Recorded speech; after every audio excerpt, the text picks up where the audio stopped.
नमस्कार प्यारे विद्यार्थियों। गुप्त काल हम पढ़ रहे थे और पिछली क्लास में हमने स्कंद गुप्त को पूरा पढ़ लिया था, बेहतरीन तरीके से पढ़ लिया था। आज हम उत्तरवर्ती गुप्त काल हम पढ़ेंगे, मतलब सॉरी, उत्तरवर्ती गुप्त काल तो नहीं है, गुप्तों के उत्तरवर्ती शासक पढ़ेंगे, है ना। जिसमें जो बिल्कुल नाम मात्र के शासक हैं उनके बारे में ज़्यादा कुछ जानकारी है नहीं, और जो 5 6 7 8 जितने भी नाम हैं उनको आज हम पढ़ लेंगे पूरे को, है ना। और गुप्त काल पूरा सल्टा देंगे, मतलब गुप्तों का इतिहास। अभी तो गुप्त काल पे करीब 10 घंटे की क्लास और पेंडिंग है। 10 क्लासें मुझे लगता है अभी हो जाएंगी, जिसमें गुप्तों का कला, संस्कृति, इतिहास और जो है ये सब हम देखेंगे। उनकी अर्थव्यवस्था, सामाजिक जीवन, है ना, धार्मिक जीवन, ये सब देखने वाले हैं, इनका प्रशासन देखने वाले हैं। तो 10 एक क्लास और आप मान के चलिए। इसके साथ ही ये हमारा जो है गुप्त पूरे हो जाएंगे। फिर हम वर्धन वंश पढ़ेंगे, और वर्धन वंश में भी ज़्यादा, वर्धन वंश में मुश्किल से पूरी 10 क्लास बनेंगी। तो ये मान के चलिए कि 20 क्लासों के बाद में अपन फिर अगला सेगमेंट शुरू कर लेंगे, जिसमें आधुनिक भारत शुरू करेंगे, ठीक है। और विश्व इतिहास की क्लास आपको 1 2 दिन में बस मिल ही जाएगी। अब मैं शुरू कर ही रहा हूँ ना, तो आप यकीन माना कि जो फर्स्ट ग्रेड की एग्ज़ाम होगी उससे पहले पहले तक अपन लगभग लगभग जो है पाठ्यक्रम को शायद मिडाइवल छूट सकता है, क्योंकि अब वर्ल्ड हिस्ट्री होने में भी समय लगेगा। 3 महीने में वर्ल्ड हिस्ट्री हो जाएगी, तो फिर अपन मिडाइवल को शुरू कर देंगे। और आधुनिक भारत तो लगभग जून तक ही पूरा हो पाएगा, क्योंकि आधुनिक भारत में बहुत सारी क्लासें हैं, तो उसमें समय लगेगा। बाकी कोशिश यही करेंगे कि अपन एग्जाम से पहले पहले तक संपूर्ण पाठ्यक्रम को जितना हो सके उतना कवर करने का प्रयास करेंगे। क्लास को 1 घंटे से ऊपर के रखेंगे, 1.5 घंटे तक के मैं ले जाने का प्रयास करूंगा। और अभी 2 क्लास दे रहा हूँ, संभव रहा तो 3 क्लास भी करूंगा। तो रोज की 3 क्लास में दूंगा, तो आप मान के चलिए रिकॉर्डेड जो क्लास होगी, मैं लाइव नहीं आऊँगा। लाइव आने में समय बहुत ज़्यादा लगता है, और क्लास कम पढ़ाई जाती है ना, मतलब मैटर कम दिया जाता है। कमेंट वगैरह में कमेंट करो और कमेंट करो, और मैं कमेंट पढ़ रहा हूँ, उसी में समय चला जाता है, और क्वालिटी भी नहीं बन पाती। तो रिकॉर्डेड क्लास रखेंगे ताकि कम समय में अधिक मैटर दिया जा सके, और आप लोगों के हित में रहेगा। आप लोगों से बस गुजारिश यही है कि यहाँ क्लासों को डाउनलोड करके ना देखें, आप जो है ऑनलाइन मोड पे ही देखें, ताकि मेरा जो वॉच टाइम है वो बढ़ जाए, है ना, और कम से कम चैनल मोनेटाइज हो। इतना तो आप मेरा ख्याल रखिएगा, क्योंकि पिछले 7 8 महीने से तैयारी कर रहा हूँ, आप लोगों के लिए लगभग पढ़ा रहा हूँ, लेकिन अभी चैनल मोनेटाइज नहीं हुआ है। तो आप अंदाज़ा लगा सकते हैं, क्योंकि मेरे साथ में जो कई लोग व्यक्तिगत रूप से जुड़े हुए थे, उनसे मैंने पूछा कि भैया आप कैसे देख रहे हो। तो उन्होंने कहा सर डाउनलोड करके देख रहे हैं। अरे मैंने कहा भाई डाउनलोड करके मत देखो, मेरा वॉच टाइम नहीं बढ़ता, और यही कारण है कि इतनी सारी क्लासें हो गई लेकिन 4000 घंटे का वॉच टाइम नहीं आया। और ऐसे कंटेंट में, इतना एकदम शानदार कंटेंट में दे रहा हूँ, आप YouTube पे उठा के देखेंगे कहीं पर भी ऐसा कंटेंट नहीं मिलेगा, पहली चीज़। दूसरा, मिलेगा तो कुछ एक क्लासें मिलेंगी, इतना व्यवस्थित नहीं मिलेगा कि प्लेलिस्ट बना के व्यवस्थित रूप से दे रखा हो, और इतनी कंसिस्टेंसी के साथ भी नहीं मिलेगा कि एक क्लास आज आ गई, एक 15 दिन बाद आ रही है।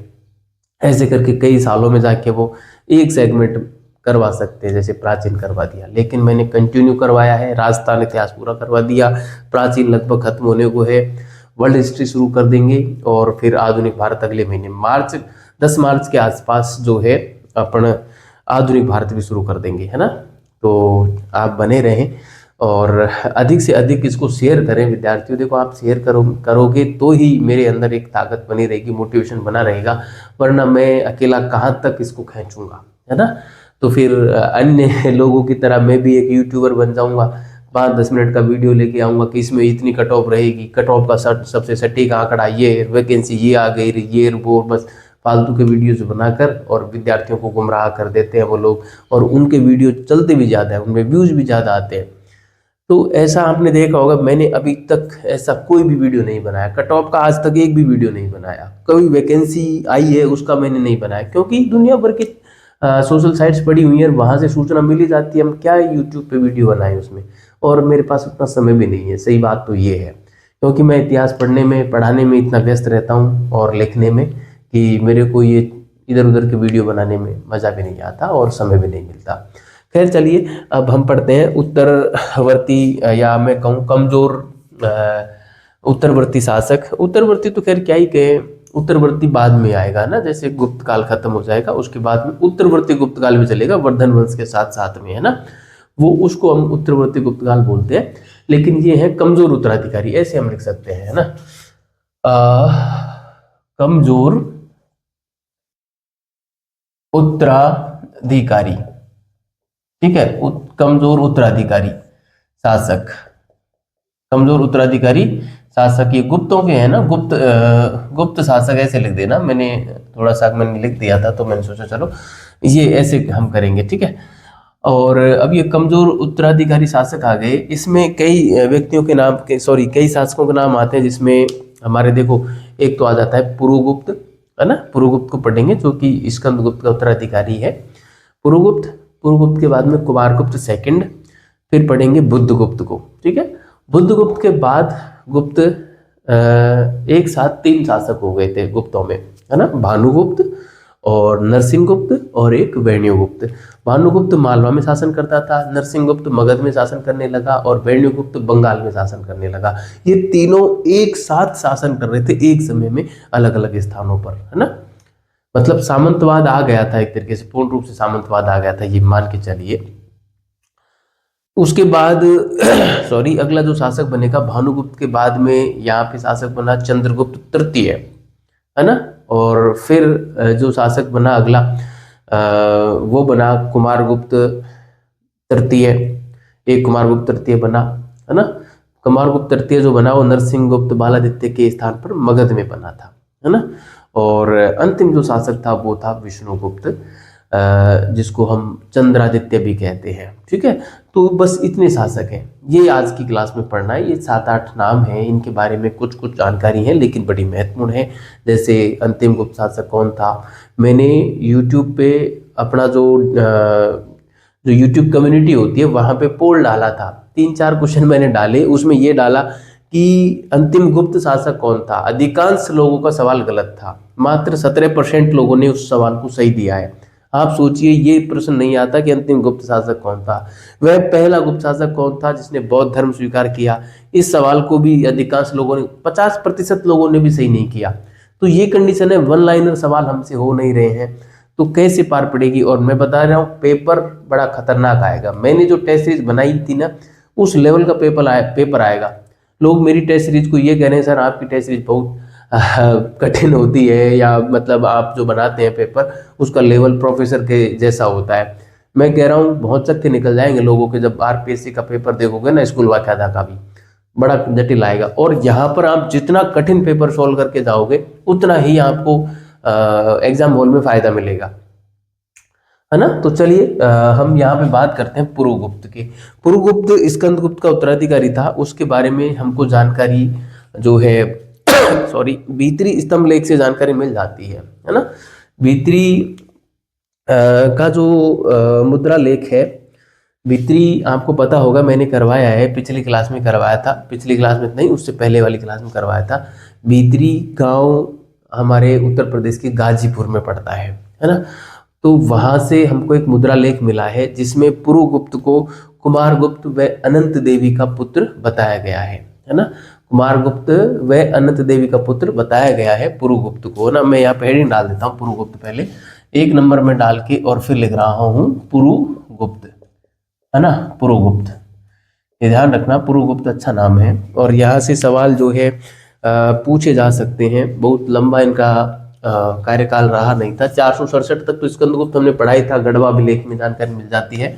और इनका हो जाएगा 467 से, और 467 से 473 ईस्वी तक होगा ना, 473 तक होगा, 473 से 76 हो जाएगा कुमारगुप्त सेकंड का, है ना। हाँ ठीक, 473 इनका सही है, ठीक है।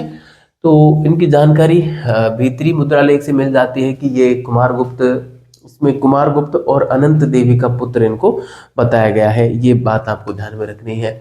ये पहले ऐसे शासक थे, गुप्तों के पहले शासक थे जिन्होंने बौद्ध धर्म स्वीकार किया था, ये ध्यान रखना। और उसकी जानकारी कहाँ से मिलती है, परमार्थकृत वसुबंधु की जीवनी से हमको इनकी जानकारी मिलती है, ठीक है।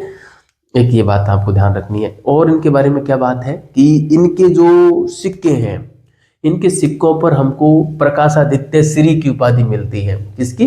प्रकाशादित्य श्री की उपाधि मिलती है। और नालंदा से इनकी एक मुहर भी हमको मिली है।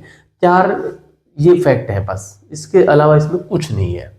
ठीक है, तो मैं एक एक बात करके लिख देता हूँ, फिर अगले शासक पे आ जाएंगे। बस इतना ही है ना। मतलब प्रत्येक शासक में एक दो दो, किसी में 2 फैक्ट है, किसी में 3 फैक्ट है, किसी में 4 फैक्ट है। इससे ज्यादा मैटर इनके बारे में नहीं है। ठीक है, तो देखो इनमें क्या फैक्ट है।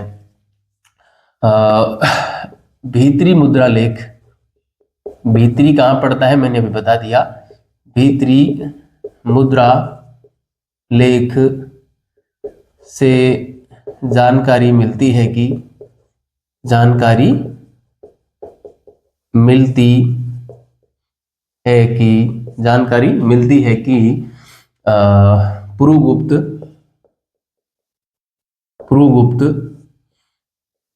कुमारगुप्त व अनंत देवी का पुत्र था। ठीक है, ये कुमारगुप्त प्रथम ही होगा, क्योंकि अभी तक कुमारगुप्त द्वितीय, इसके बाद शासक बनेगा। तो बाद वाले का तो कैसे हो सकता है, ये नहीं हो सकता है ना। तो कुमारगुप्त प्रथम ही होगा ये। ठीक है, एक तो ये जानकारी आपको ध्यान में रखनी है। दूसरा, प्रथम गुप्त शासक जो बौद्ध धर्म का अनुयायी बना, महत्वपूर्ण बात है, ध्यान रखना है ना, पूछा जा सकता है। प्रथम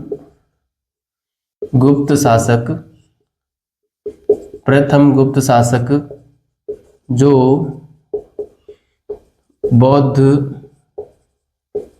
धर्म का अनुयायी बना। ठीक है, जिसकी जानकारी, इस बात की जानकारी क्या मिलती है,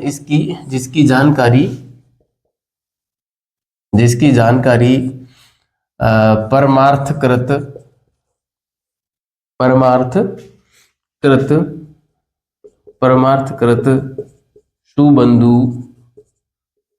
सुबंधु की जीवनी से मिलती है। सुबंधु की जीवनी से जो है पुरुगुप्त के बौद्ध होने की जानकारी मिल जाती है। यह बात आपको बढ़िया तरीके से ध्यान में रखनी है। ठीक है, अब हम बात करें आगे की, और आगे और क्या जानकारी मिलती है। तो इनके सिक्कों पर प्रकाशादित्य श्री की उपाधि मिलती है। ठीक है, तो हम यहाँ पे लिखेंगे कि इनके सिक्कों पर प्रकाशादित्य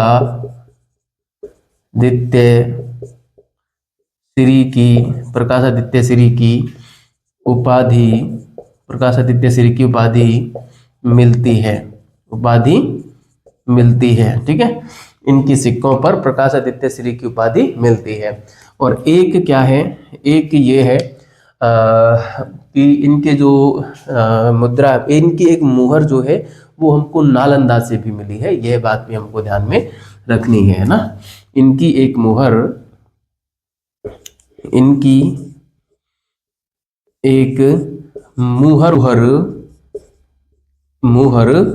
देखो ये मुहर होता है ना कि मोहर, है ना। इनकी एक मुहर नालंदा से मिली है ना।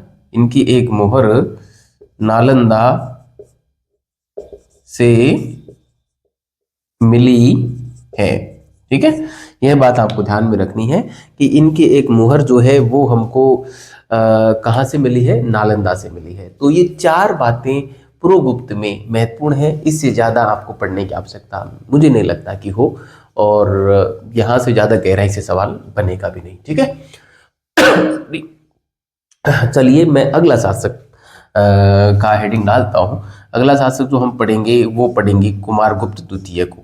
ठीक है, कुमारगुप्त द्वितीय। ठीक है, कुमारगुप्त द्वितीय को पढ़ेंगे। 473 पे खत्म होता है, 473 से ये शुरू होता है 76 ईस्वी तक। ठीक है, तो कुमारगुप्त सेकंड ये हम पढ़ेंगे। ठीक है, कुमारगुप्त सेकंड के बारे में यह जानकारी मिलती है प्यारे साथियों कि यह पहला गुप्त शासक था। जिसका लेख कहाँ से मिलता है? सारनाथ से मिलता है। जिसको जो लिखाया था वो एक भिक्षु थे, है ना, बौद्ध भिक्षु थे, जिनका नाम भी हमको मिलता है, बौद्ध भिक्षु थे। मैंने अभी क्वेश्चन भी डाला था वाट जो अपने चैनल के पोल है वहां पे। अभय मित्र, हाँ, अभय मित्र नामक भिक्षु ने इसके लेख को लिखवाया था जो सारनाथ से मिला है। और सारनाथ से मिलने वाला कोई लेख ऐसा है जो कुमारगुप्त फर्स्ट के काल का है, मतलब पहला गुप्त शासक कुमारगुप्त सेकंड था जिसका लेख सारनाथ से मिला है। ठीक है, उसमें कुमारगुप्त सेकंड ने भूमि मित्र की उपाधि भी ले रखी है। ठीक है, भूमि मित्र की जो है उपाधि ले रखी है। और उसको लिखवाया जो था वो एक बौद्ध भिक्षु ने लिखवाया था। ठीक है, तो ये जानकारी हमको यहाँ से मिलती है। और इसके अलावा जो जानकारी है वो यह भी जानकारी मिलती है कि इसने यह भी बौद्ध धर्म का अनुयायी था। ठीक है, बौद्ध धर्म के अनुयायी होने की बात भी हमको यहाँ से जो है मिलती है। तो ये प्रमुख प्रमुख बातें हो गई कुमारगुप्त सेकंड के बारे में। ठीक है, चलिए आगे की बात हम कर लेते हैं। सॉरी, आगे की बात क्या, इस बात को हम यहाँ पर लिख लेते हैं, है ना। तो क्या लिखेंगे हम लिखेंगे इनके बारे में कि पहला गुप्त शासक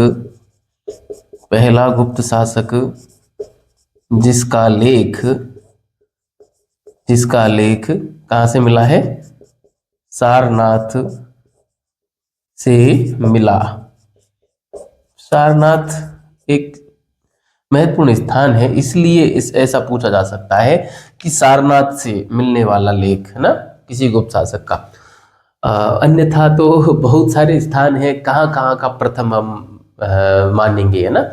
हर जगह से किसी न किसी का मिला है, मतलब हर जगह से तो नहीं, लेकिन जैसे कुमारगुप्त प्रथम जो थे, ये सेकंड है, कुमारगुप्त प्रथम ने 18 अभिलेख अपने काल में स्थापित करवाए। अब 18 स्थानों को हम कहाँ तक याद रखेंगे? कहाँ का पहला था? क्या एक स्थान पर 2 बार लिखवाए थे? हाँ, तो इस प्रकार से बहुत सारे प्रश्न बनते हैं, लेकिन ऐसे प्रश्नों की जो है प्रासंगिकता नहीं होती। सारनाथ एक फेमस स्थान है, इसलिए ये सवाल महत्वपूर्ण हो जाता है। ठीक है, बाकी ऐसा कुछ है नहीं कि हम ऐसे प्रत्येक अभिलेख को पढ़ें कि वो वहाँ का पहला है, दूसरा है, और उस शासक का, कौन से शासक का पहला है, ऐसे कोई सवाल नहीं बनता। ठीक है, और सॉरी, इस अभिलेख में मैं यहाँ पे लिखूंगा, यहां से लिख देते हैं इसमें, ना, इस अभिलेख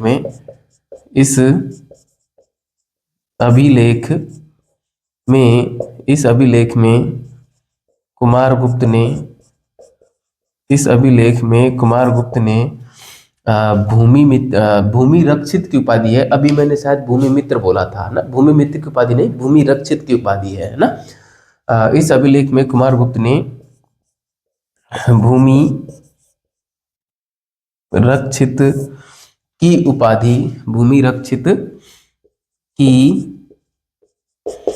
उपाधि ले रखी है ना, ले रखी है। ठीक है, भूमि मित्र की उपाधि ले रखी है, ये बात आपको ध्यान में रखनी है।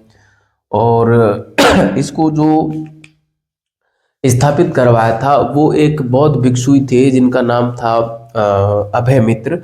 उन्होंने इस लेख को स्थापित करवाया था। ठीक है, तो मैं यहाँ पे लिख सकता हूँ इस लेख को स्थापित करने का काम, इस वाले लेख को ना, इस लेख को लिखवाने का काम, है ना, लिखवाने का कार्य अभय मित्र ने किया था। अभय मित्र नामक बौद्ध भिक्षु ने किया था। अभय मित्र नामक बौद्ध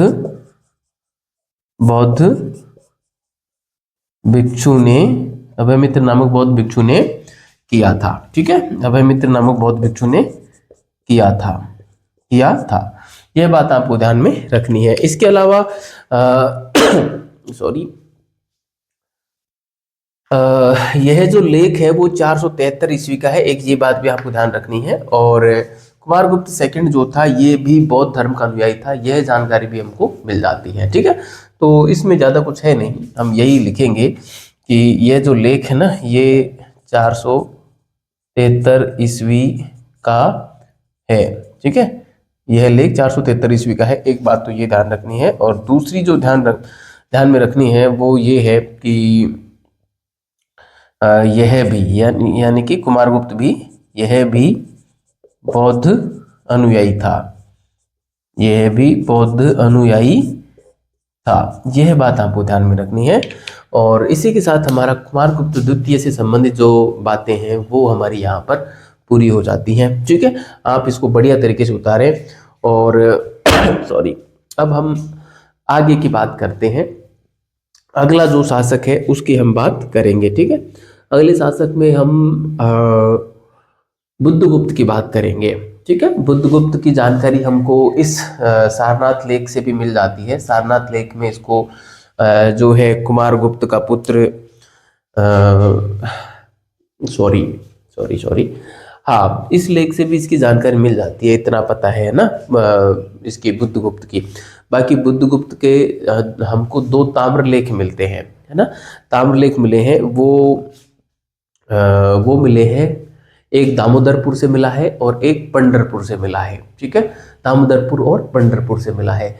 और जो दामोदरपुर से ताम्रलेख मिला है उसमें बुद्धगुप्त को परम भागवत परम भट्टारक परम देवता की उपाधि दी हुई है। ठीक है, तो ये जानकारी हम यहाँ पर लिख लेते हैं। ठीक है, यहाँ पे तो क्या ये पूरा भर गया है। मैं अगली स्लाइड पे एक काम करता हूँ, मैं इसको मिटा रहा हूँ, आपने इसको उतार लिया होगा। 2 शासक पढ़ लिए, तीसरे शासक के रूप में मैं हेडिंग डालता हूँ इसकी, बुद्धगुप्त की। पूर्वगुप्त पढ़ लिया हमने और कुमारगुप्त द्वितीय पढ़ लिया हमने। ठीक है, आगे की चर्चा करते हैं। सॉरी, हाँ, ये मैंने मिटा दिया है। और अब हम जो है आगे की बात जो है कर लेते हैं। ठीक है, तीसरा जो शासक है वो है बुद्धगुप्त, सॉरी, बुद्धगुप्त। ठीक है, बुद्धगुप्त को हम पढ़ेंगे तो सॉरी, देखो इनके बारे में क्या क्या जानकारी मिलती है। एक तो सारनाथ लेख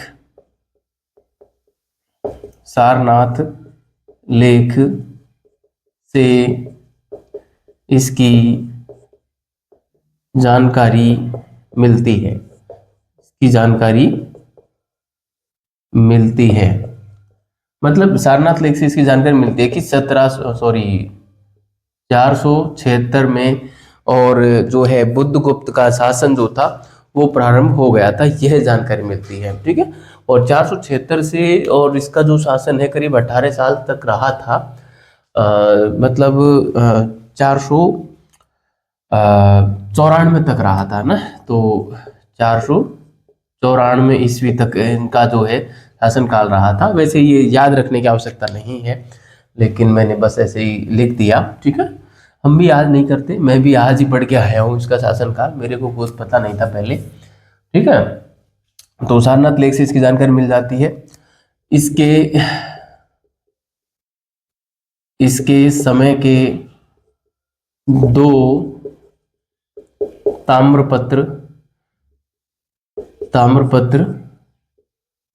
प्राप्त हुए हैं। कौन कौन से?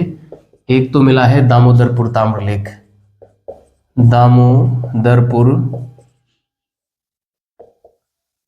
ताम्रलेख, और दूसरा जो हुआ है वो है पंढरपुर। दूसरे को मैं यहां पे लिख देता हूं,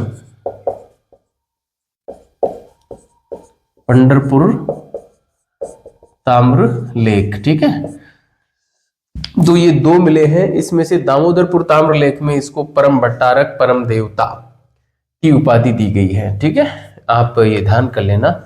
इसमें बुद्धगुप्त को ना परम भट्टारक व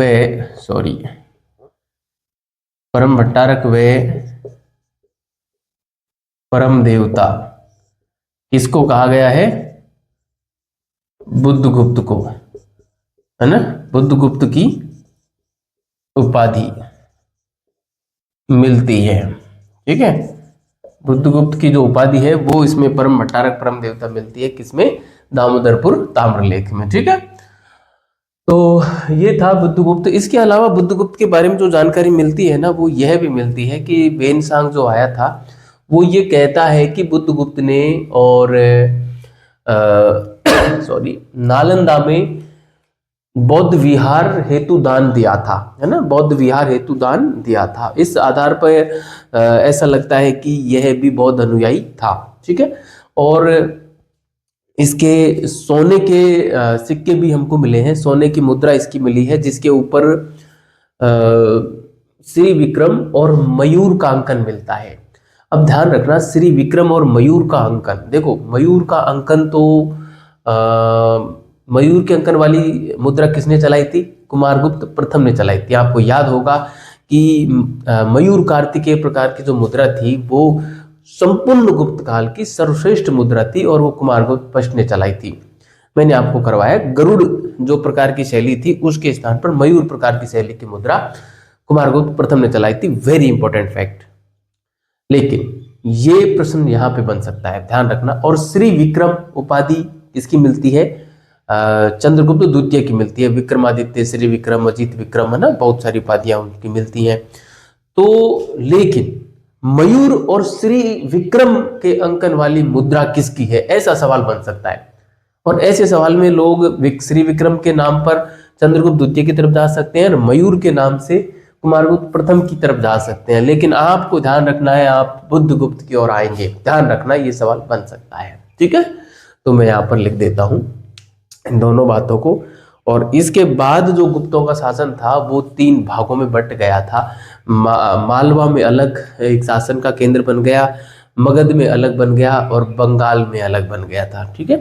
तो जैसे मालवा में जो शासक बना वो भानुगुप्त बना, और इसके बाद बुरुगुप्त के बाद, और मगध में जो शासक बना वो नरसिंहगुप्त बालादित्य बना, है ना। और बंगाल में जो शासक बने वो वैन्युगुप्त, है ना, वैन्युगुप्त या वैन्यगुप्त बने थे, ठीक है। तो उसकी चर्चा करेंगे। पहले मैं इनके बारे में दो बातें हैं उनको लिख देता हूं, फिर हम आगे की बात करने वाले हैं। तो क्या बात है कि वेनसांग हमें बताते हैं कि वेनसांग हमें बताते हैं कि वेनसांग हमें बताते हैं कि बुद्धगुप्त ने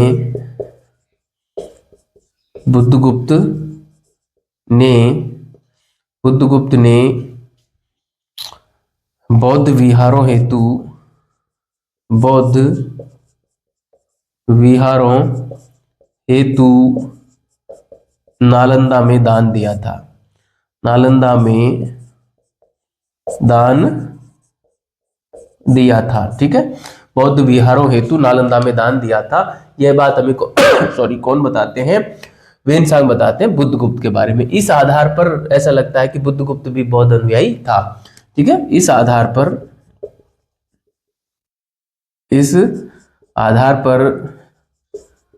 बुद्धगुप्त भी बौद्ध अनुयायी लगते हैं, ठीक है। एक बात ये हो गई। दूसरी बात, बुद्धगुप्त ने सोने की मुद्रा चलाई जिस पर, ये इंपॉर्टेंट बात है, जिस पर श्री विक्रम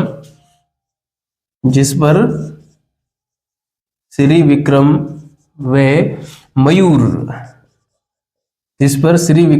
मयूर का अंकन था, ठीक है। मयूर का अंकन था, ठीक है। सॉरी, बुद्धगुप्त ने सोने की मुद्रा चलाई जिस पर श्री विक्रम व मयूर का अंकन था, ठीक है। तो चलिए ये बात हो गई। अब इसके समय में, बुद्धगुप्त के समय में, जो गुप्तों का जो साम्राज्य था वो 3 भागों में बट गया था। तो ये बात मैं यहाँ पर लिखना चाहूँगा, आ जाएगी, अभी जगह है, ठीक है। तो हम यहाँ पे लिख देते हैं कि इसके शासनकाल में, इसके शासनकाल के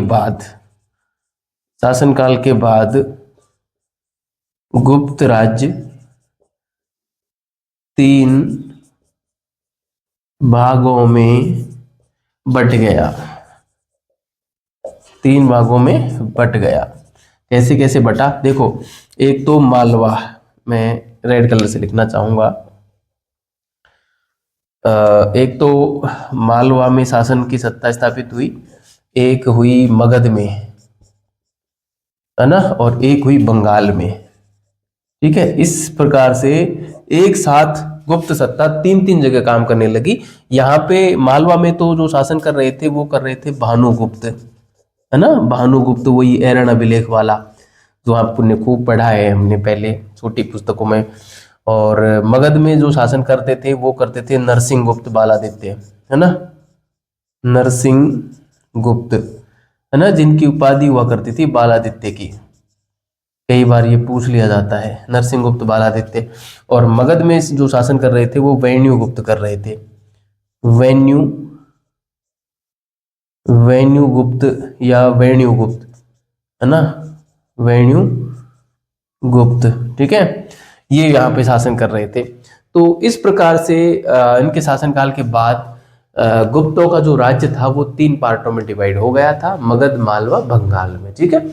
तो अब हम इनके बारे में पढ़ेंगे, एक एक के बारे में देख लेते हैं। थोड़ी थोड़ी जानकारी मिलती है, बहुत अधिक जानकारी नहीं मिलती। जैसे भानुगुप्त का तो एक अभिलेख मिलता है, एरण अभिलेख 510 ईस्वी का, जिसमें हमको ये जानकारी मिलती है कि इन्होंने जो है, इनके समय में हूणों का आक्रमण हुआ था, है ना, हूण आक्रमण हुआ था। तो हूणों के साथ इन्होंने युद्ध किया था स्वतंत्रता के लिए, और उस युद्ध में इनका जो सेनापति था, भानुगुप्त का सेनापति गोपराज या कहीं पर भोजराज भी नाम मिलता है, वह वीरगति को प्राप्त हुआ। और जब वीरगति को वो प्राप्त हुआ तो उसकी पत्नी ने जो है, उसकी पत्नी सती हो गई थी, है ना। तो इस प्रकार से सती प्रथा का पहला अभिलेखीय साक्ष्य, ध्यान रखना, अभिलेखीय साक्ष्य, है ना, सती प्रथा का पहला अभिलेखीय साक्ष्य हमको भानुगुप्त के एरण अभिलेख से मिलता है, जो कि 510 ईस्वी का है। और भोजराज नामक इसका सेनापति था, उसकी पत्नी ने उसकी पत्नी सती हुई थी। नाम उसकी पत्नी का मिलता नहीं है, बस ऐसा ही लिखा है, पत्नी, उसकी पत्नी, है ना। तो ये सारी बातें हैं, उसको हम करेंगे। नरसिंह गुप्त बालादित्य के बारे में भी कुछ बातें मिलती हैं कि इनके समय जो विदेशियों के आक्रमण हुए थे, जिसमें विदेशियों के क्या, मिहिर कुल का आक्रमण हुआ था, ऐसा माना जाता है। मिहिर कुल जो था, हूण था, मिहिर कुल हूण, उसका आक्रमण हुआ था। और उस आक्रमण में कालिदास ने, कहते हैं कि नरसिंह गुप्त बालादित्य की सहायता की और मिहिर कुल को गिरफ्तार किया, लेकिन बाद में छोड़ भी दिया, ठीक है, यह बात मिलती है। और नालंदा से इसकी कुछ मुहरें मिली हैं, है ना, इसकी नरसिंह गुप्त बालादित्य की, नालंदा से, ठीक है। और उसके हाँ, नालंदा से मुहरें मिली हैं। तथा वेनसंग हमको इसके बारे में भी ये जानकर देता है कि नालंदा में जो विहार वगैरह थे, उनका निर्माण कार्य निर्माण कार्य के लिए इसने कुछ दान दिया था ना, मतलब विहारों को दान दिया था नरसिंह गुप्त ने। इसलिए ऐसा लगता है कि नरसिंह गुप्त बालादित्य भी बौद्ध धर्म का अनुयायी था, ठीक है, ये बात हो गई। इसके अलावा मैं बात करूं वैन्यू गुप्त की, तो वैन्यू गुप्त के शासनकाल की जानकारी के हमको 3 प्रमुख स्रोत मिलते हैं। एक है गुणोधर अभिलेख, बड़ा महत्वपूर्ण है गुणोधर अभिलेख, और एक है कौमेर अभिलेख, है ना, कौमेर अभिलेख है। और एक कौमिला अभिलेख है, सॉरी, कौमिला अभिलेख, जिसमें पहली मतलब नहर निर्माण की जानकारी मिलती है ना, कौमिला अभिलेख से, ठीक है। और एक हमको मिलता है काली घाट मुद्रा भंडार, ठीक है, काली घाट मुद्रा भंडार। तो इस प्रकार से 3 ये जानकारी स्रोत हैं। ध्यान रखना, गुणेधर अभिलेख में रुद्रदत्त और विजयसेन नामक 2 सामंतों के नाम मिलते हैं। इस प्रकार गुणोधर अभिलेख पहला अभिलेखीय साक्ष्य है सामंत शब्द के का उल्लेख करने वाला। ठीक है, तो ये सवाल भी पूछा जाता है कि सामंत शब्द का उल्लेख करने वाला पहला अभिलेखीय साक्ष्य कौन सा है, तो गुणोधर अभिलेख है। और गुणोधर अभिलेख किसका है? वेणुगुप्त का है। वेणुगुप्त कहाँ शासन करता था? बंगाल क्षेत्र में शासन करता था। सामंत व्यवस्था का स्पष्ट प्रमाण ये दिख रहा है गुणोधर अभिलेख में। ठीक है, जो कि करीब मैं एक सन बताऊं 507 ईस्वी का वो अभिलेख है, गुणोधर अभिलेख। ठीक है, तो मैंने तीनों के बारे में जानकारी आपको बोल के बताई है। अब हम इनके बारे में डिटेल से लिख लेते हैं और फिर हम जो है आगे की बात करेंगे। बस हमारी क्लास में ज़्यादा कुछ नहीं बचा है, थोड़े ही बचे हैं। इनके बारे में बात की और फिर अंत में कुमारगुप्त तृतीय और एक शासक आएंगे, अंतिम शासक, जो कि विष्णुगुप्त या चंद्रादित्य, उनके नाम मिलते हैं बस। ठीक है, तो ये गुप्त हमारे पूरे हो जाएंगे। फिर चलिए विद्यार्थियों, आशा करता हूँ आपको बढ़िया तरीके से चीज़ें समझ में आ रही होंगी और आप इसका मतलब इतिहास को बढ़िया तरीके से जी रहे होंगे, ऐसा मेरा अनुमान है। ठीक है, यदि कोई प्रॉब्लम आ रही है तो कमेंट करके जरूर बताएं। मैं अब हम अगला जो शासक पढ़ेंगे वो पढ़ेंगे भानुगुप्त, है ना, भानुगुप्त, भानुगुप्त पढ़ेंगे। ठीक है, आप लोग जो जितने भी लोग देख रहे हैं ना, वो लोग कमेंट नहीं करते कि मैं जो प्रश्न देता हूँ कम से कम उसका जवाब तो दे दिया करो। केवल एक ही है, एक स्टूडेंट ऐसे हैं जो अभी जवाब दे रहे हैं लगातार। ठीक है, बाकी अन्य लोगों से मेरी ये रिक्वेस्ट है कि आप लोग भी जवाब दिया करें। कम से कम अपनी मर्जी से कुछ नहीं लिख सकते तो मैं पूछता हूँ वो तो लिख सकते हो, और वो भी मान लो आपको याद नहीं है तो ये भी लिख के भेज सकते हो, सर हमें तो नहीं आता या हमें याद नहीं है। कुछ तो लिखो भाई, लेकिन आप लिखोगे नहीं तो एक तो मुझे कैसे पता चलेगा कि आप लोग देख रहे हैं, पहली चीज तो ये। दूसरी ये कि आप लिखते हो, कुछ प्रतिक्रिया देते हो, तो मेरे अंदर भी एक मोटिवेशन पैदा होता है, मेरे अंदर भी एक ताकत पैदा होती है और मुझे ये लगता है कि मेरा पढ़ाना, मेरी जो मेहनत है वो सार्थक हो रही है, आप लोग अच्छे से पढ़ रहे हैं। ये नहीं कि केवल मैं बस लगातार बोले जा रहा हूँ, वीडियो पे वीडियो अपलोड किए जा रहा हूँ और कोई मतलब नहीं है, है ना, ऐसा नहीं हो। ठीक है, तो चलिए भानुगुप्त की बात कर लेते हैं। एरण अभिलेख इससे जानकारी देता है। एरण अभिलेख, है ना, एरण अभिलेख कब का है? 510 ईस्वी का है ना, 510 ईस्वी का है, जिसमें जानकारी क्या मिलती है कि हूणों के साथ स्वतंत्रता युद्ध के दौरान, स्वतंत्रता युद्ध के दौरान, मैं पेन बदल लेता हूं विद्यार्थियों, स्वतंत्रता युद्ध के दौरान सॉरी, भानुगुप्त के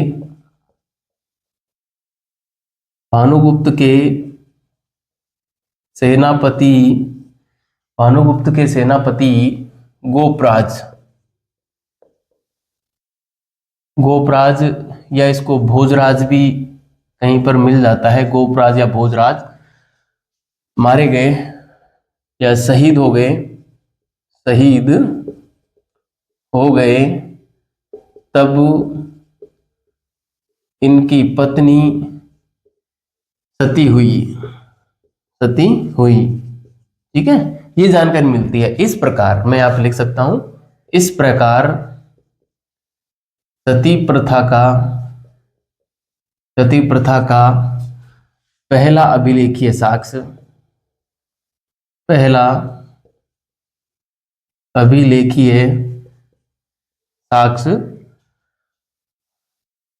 देता है, साक्ष्य एरण अभिलेख से मिलता है, एरण अभिलेख से मिलता है। ठीक है, सती प्रथा का पहला अभिलेखीय साक्ष्य एरण अभिलेख से मिलता है। यह बात आपको बढ़िया तरीके से ध्यान में रखनी है। एक बात और बताना चाहूंगा, भानुगुप्त के बाद, इसकी मृत्यु के बाद जो अगला शासक बना यहाँ पे, वो चंद्रगुप्त तृतीय बना था, है ना। और चंद्रगुप्त तृतीय गृह युद्ध में मारा गया। इस प्रकार गुप्तों के इतिहास में गृह युद्ध में मारा गया पहला शासक वो चंद्रगुप्त तृतीय था। ये फैक्ट भी ध्यान रखना, क्या पता पूछ लिया जाए। ठीक है, तो मैं यहाँ पे रेड कलर से लिख देता हूँ, थोड़ा सा ध्यान रखना कि भानुगुप्त की मृत्यु के बाद, भानुगुप्त की मृत्यु के बाद अगला गुप्त शासक जो रहा वो रहा चंद्रगुप्त तृतीय। चंद्रगुप्त सॉरी चंद्रगुप्त तृतीय बना,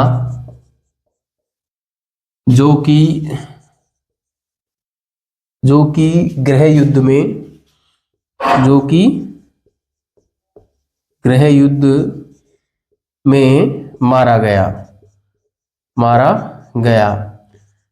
इस प्रकार गुप्तों के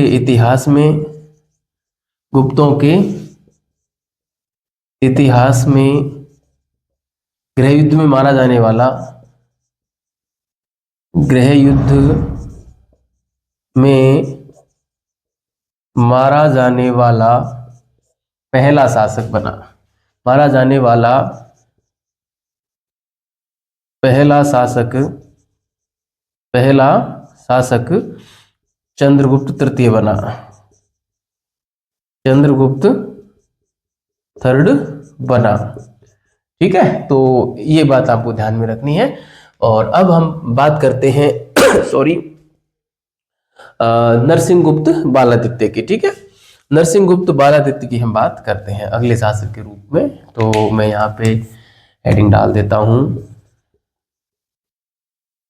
नरसिंहगुप्त बालादित्य इसकी उपाधि थी, ये ध्यान रखिएगा, नरसिंहगुप्त बालादित्य। ठीक है, तो चलिए देखो, नरसिंहगुप्त बालादित्य जो था ये पुरुगुप्त और श्री वत्स देवी का पुत्र इसको बताया गया है। ठीक है, पुरुगुप्त व श्री वत्स देवी का पुत्र इसको बताया गया है।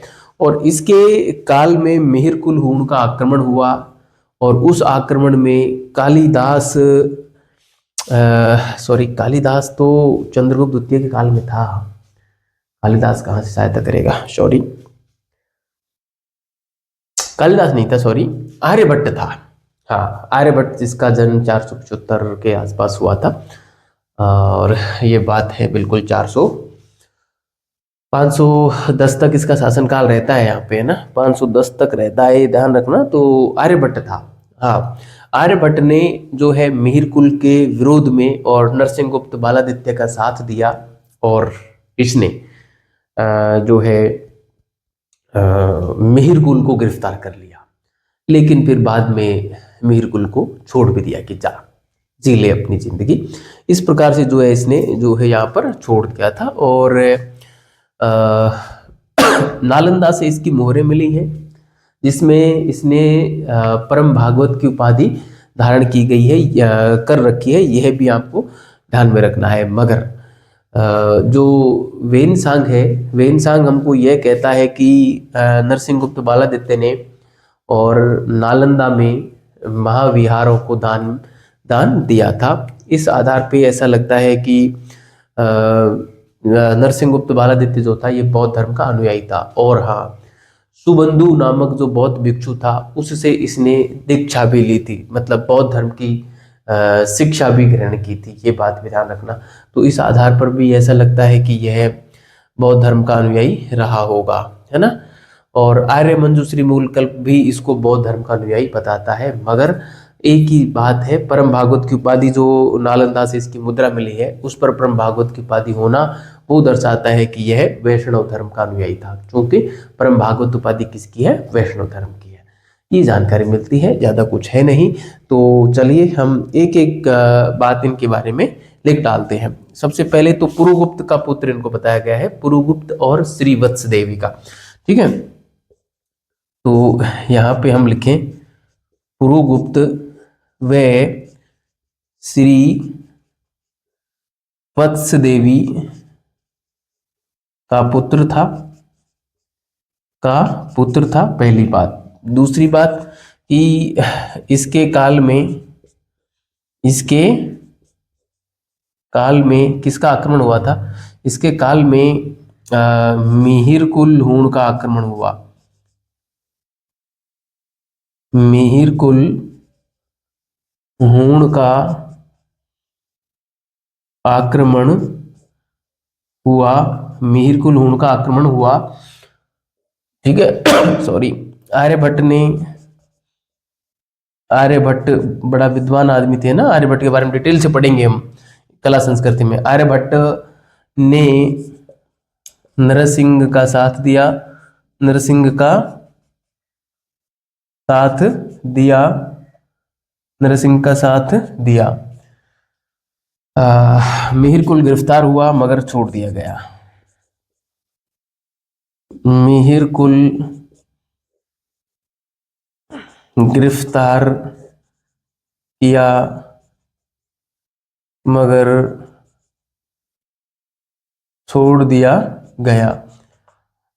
जहां तक मुझे याद आ रहा है कि जो नरसिंह गुप्त बालादित्य की माता थी, उसके कहने पर और मिहिर कुल को छोड़ दिया गया था, ऐसा ऐसा संभवतः हुआ। ऐसा एग्जैक्टली मेरे को याद नहीं आ रहा है, मैंने काफी दिन पहले पढ़ा था इसको, तो शायद इसकी माता के कहने पर छोड़ा था ना। आप मतलब ऐसा कोई एग्जाम में आए तो आप देख लेना अपने स्तर पे, ठीक है। वैसे इतना ज़्यादा गहराई में नेट जैसे एग्जाम में पूछा जा सकता है, बाकी स्कूल वाक्यातार प्रोफेसर में भी नहीं पूछा जाएगा। नेट में तो क्या है ना कि कुछ सवाल ऐसे पूछते हैं, बड़े गहराई से जाके पूछते हैं, उसमें नेगेटिव वगैरह होती नहीं है, तो तुक्के लगू फिर आप जान रहे हैं सवाल सही हो जाता है। बाकी इतना गहराई में कोई नहीं पढ़ता है ना। और नालंदा से इसकी मुद्रा मिली है ना। नालंदा से मिली मुद्रा पर, सीधा लिख देते हैं, मिली मुद्रा पर इसकी उपाधि,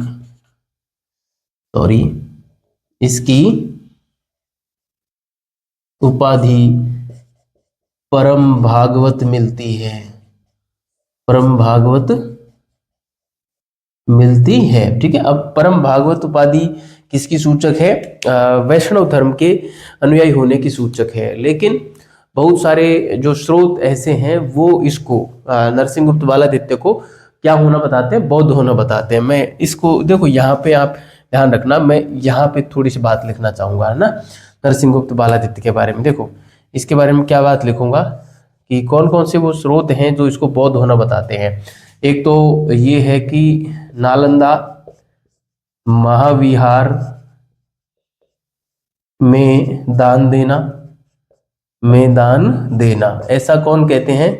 वेनसांग हमको बताते हैं, वेनसांग के अनुसार, ठीक है। वेनसांग के अनुसार ऐसा है कि इसने नालंदा महाविहार में दान दिया था। सुबंधु बौद्ध भिक्षु से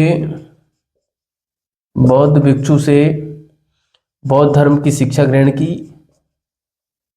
बौद्ध धर्म की शिक्षा ग्रहण की, ठीक है। और आर्य मंजूश्री मूल कल्प जो है वो भी यही कहती है ना, आर्य मंजूश्री मूल कल्प से भी इनके बौद्ध होने की सूचना मिलती है, इनके बौद्ध होने की सूचना मिलती है, ठीक है। आर्य मंजूश्री मूल कल्प से भी इनके बौद्ध होने की सूचना मिलती है।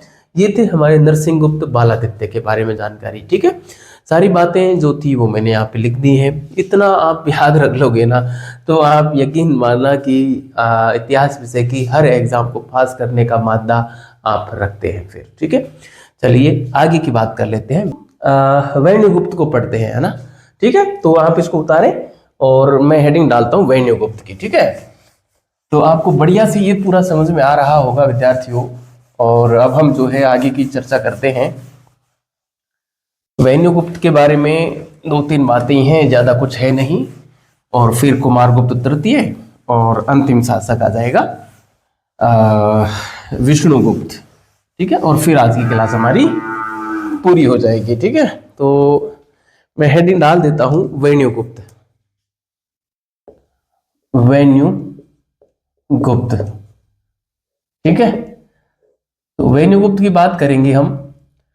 वैन्यगुप्त के बारे में देखो मैंने बोल के बता ही दिया है। इसके बारे में 3 जानकारी के जो 3 स्रोत हैं इसकी, वो बड़े प्रमुख हैं। ठीक है, 3 इसमें कौन कौन से हैं? एक तो है गुणोधर अभिलेख, है ना, गुणोधर अभिलेख। ठीक है, गुणोधर अभिलेख, ये 507 ईस्वी का है ना। दूसरा है कोमिला अभिलेख। ठीक है, कोमिला अभिलेख। और तीसरा जो है वो है कालीघाट मुद्रा भंडार। कालीघाट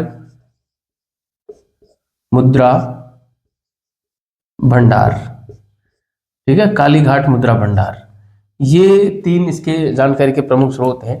गुणोधर अभिलेख, ये सामंत का पहली बार उल्लेख मिलता है ना, सामंत शब्द का पहली बार उल्लेख, सामंत शब्द का पहला अभिलेखीय साक्ष्य, पहला अभिलेखीय साक्ष्य, ये ध्यान रखना, है ना। और कौन कौन से 2 सामंतों के नाम मिलते हैं? एक तो मिलता है रुद्रदत्त का, व एक मिलता है विजय सेन का, विजय सेन का। तो इस प्रकार से गुणोधर अभिलेख में यह रुद्रदत्त और इनके नाम मिलते हैं विजय सेन के, जो कि सामंत थे। ठीक है, इसके अलावा इसमें एक जानकारी और मिलती है कि बौद्ध विहारों को इसने जो दान दिया था उसकी जानकारी भी इसी में मिल जाती है। ठीक है, तो यहाँ पे मैं लिख सकता हूँ बौद्ध विहारों को दान दिए जाने की जानकारी, दान दिए जाने की जानकारी भी मिलती है। ये हो गया। ठीक है, इसमें बस इतना ही है। कोमिला का जो लेख है, कोमिला अभिलेख, इसमें नहर निर्माण की जानकारी मिलती है। किसकी जानकारी मिलती है? नहर निर्माण की जानकारी मिलती है ना। नहर निर्माण की जानकारी जो है वो मिलती है इसमें। ठीक है, तो इसमें यही है। और कालीघाट मुद्रा भंडार जो है, कालीघाट मुद्रा भंडार से वैन्यगुप्त की जो वैन्यगुप्त की कुछ मुद्राएं मिली हैं यहाँ से, है ना, जिस पर द्वादशादित्य उपाधि मिलती है। क्या उपाधि मिलती है? द्वादशादित्य उपाधि जो है वो मिलती है। ठीक है, तो मैं यहाँ पे लिख सकता हूं कि यहाँ से वैन्यगुप्त की मुद्रा मिली हैं, मुद्राएं कर देता हूं, मुद्राएं मिली हैं जिस पर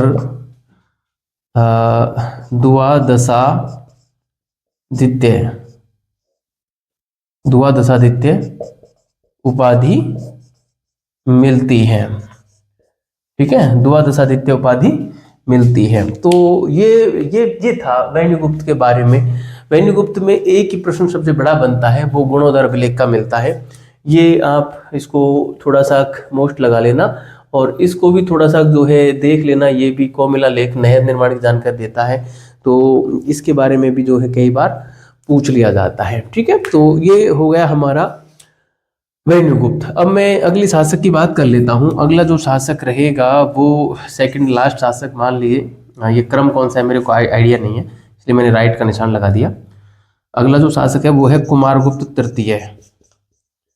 कुमारगुप्त तृतीय शासक बनेगा।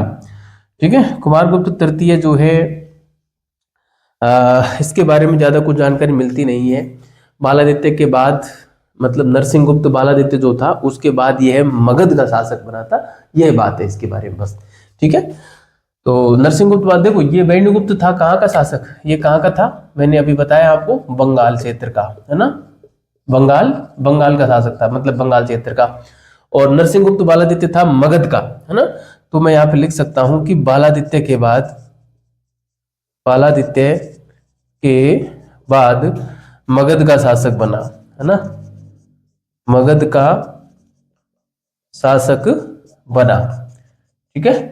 बालादित्य के बाद जो है ये मगध का शासक बना था, यह बात आपको ध्यान में रखनी है। और दामोदरपुर ताम्रलेख भी इसका मिला है ना, दामोदरपुर ताम्रलेख में भी इसकी जानकारी जो है मिल जाती है। तो इसकी ज्यादा कुछ है नहीं, दामोदरपुर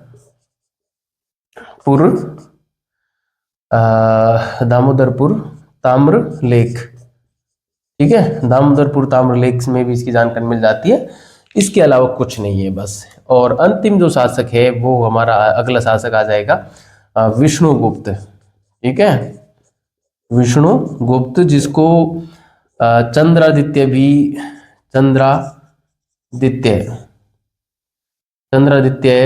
भी बोला जाता है, विष्णुगुप्त या चंद्रादित्य, ठीक है। यह जो था गुप्त वंश का अंतिम शासक था। और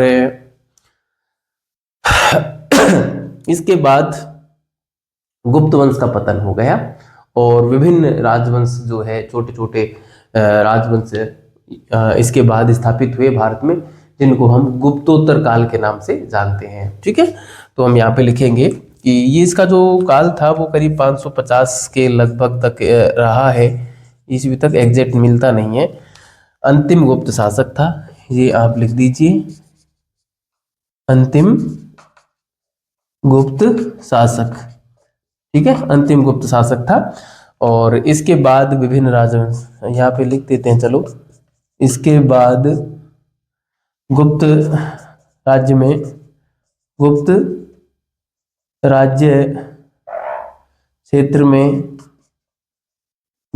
क्षेत्र में विभिन्न वंशों का उदय हुआ,